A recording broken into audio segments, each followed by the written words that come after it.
चीजों का ध्यान देना है। सबसे पहले उनकी लॉन्जिविटी देखनी है। Start lot longevity, longevity mean age देखनी है ना।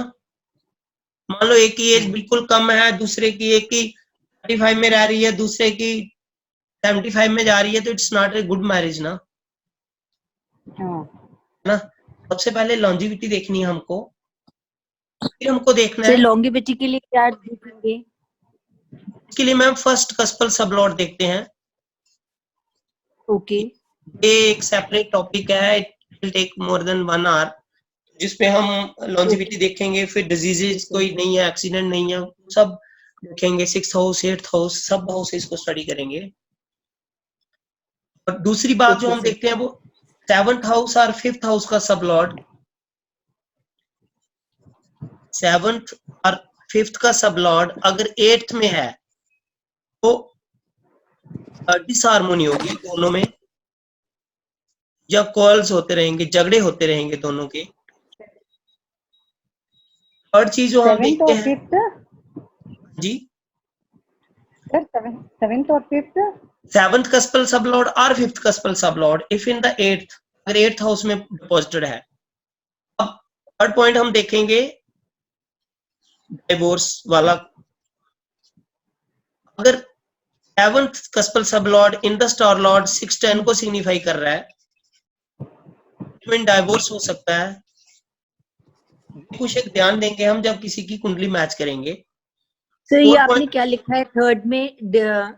डिवोर्स में 11th कस्पल सबलॉर्ड देखेंगे द स्टार लॉर्ड, अगर वो 6 और 10 को सिग्निफाई कर रहा है तो 11th कस्पल सबलॉर्ड। हाँ, अगर वो 6 और 10 को सिग्निफाई कर रहा है तो डाइवोर्स की प्रोबेबिलिटी है। फिर डाइवोर्स में पूरा हम डायग्नोज करेंगे कि कितनी प्रोबेबिलिटी है डाइवोर्स की। अगर डाइवोर्स केस है तो भी हम मैरिज के लिए मना कर देंगे। अब फिर हम फोर्थ पॉइंट देखेंगे चाइल्ड बर्थ के लिए। शादी की सब ठीक है, तीनों पॉइंट पहले ओके हैं, बट पता चला शादी के बाद बच्चों का कोई प्रोबेबिलिटी नहीं आ रही है, तो भी हम शादी के लिए मना करेंगे। तो चाइल्ड बर्थ देखेंगे। चाइल्ड बर्थ के लिए हम 5th कस्पल सबलॉर्ड देखते हैं, 7th कस्पल सबलॉर्ड देखते हैं, 9th देखते हैं, 11th देखते हैं, 2nd देखते हैं। फर्स्ट चाइल्ड के लिए 5th देखते हैं, 2nd के लिए ये देखते हैं, 3rd के लिए ये, 4th के लिए ये, 5th चाइल्ड के लिए ये, एंड सो ऑन। आजकल तो not more than 2 to 3 child, तो 5th to 7th और यही कस्पल सबलॉर्ड मोस्ट ऑफनली हमें देखने पड़ते हैं। अगर ये सिग्निफाई कर रहे हैं 2 को, 5 को और 11 को, ये हम गर्ल के चार्ट से देखेंगे, लड़की के चार्ट से देखेंगे, इससे हमें बच्चों की प्रोबेबिलिटी पता चलेगी। और बॉय के चार्ट से हम उसका 11th हाउस देखते हैं। 2, 5, अरे बॉय के चार्ट से हम 11th हाउस का कस्पल सबलॉर्ड देखते हैं। अगर 11th हाउस का कस्पल सबलॉर्ड 2, 5, 11 को सिग्निफाई कर रहा है, इट मीन दोनों के चार्ट में प्रॉमिस है। और 5th पॉइंट में हम उनका इनकम, पब्लिक फाइनेंस देखते हैं, क्या पैसा भी जिंदगी में कमाएंगे। पैसा नहीं कमाएंगे तो सारे सुख होने के बावजूद भी झगड़ा रहेगा, प्रॉब्लम रहेगी। फाइनेंस के लिए हम 2nd कस्पल सबलॉर्ड, स्टार लॉर्ड देखते हैं। अगर वो 2, 11 को सिग्निफाई कर रहा है, it mean they have handsome income in life. जैसे आपको वीडियो शेयर किया गया था 2nd कस्पल सबलॉर्ड के ऊपर, इनकम एंड फाइनेंस के ऊपर, आई होप सो आप सबने देखा होगा।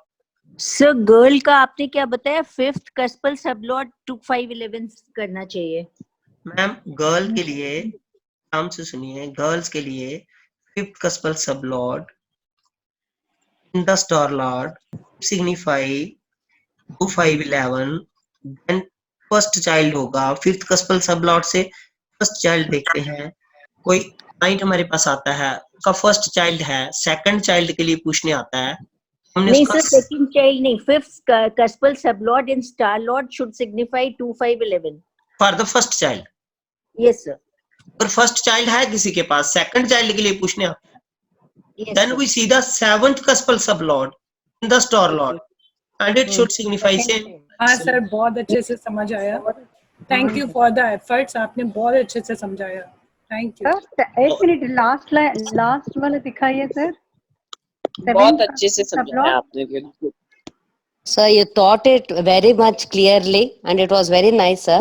And I want to ask you, do you do the analysis of the horoscope and what is the charge of that?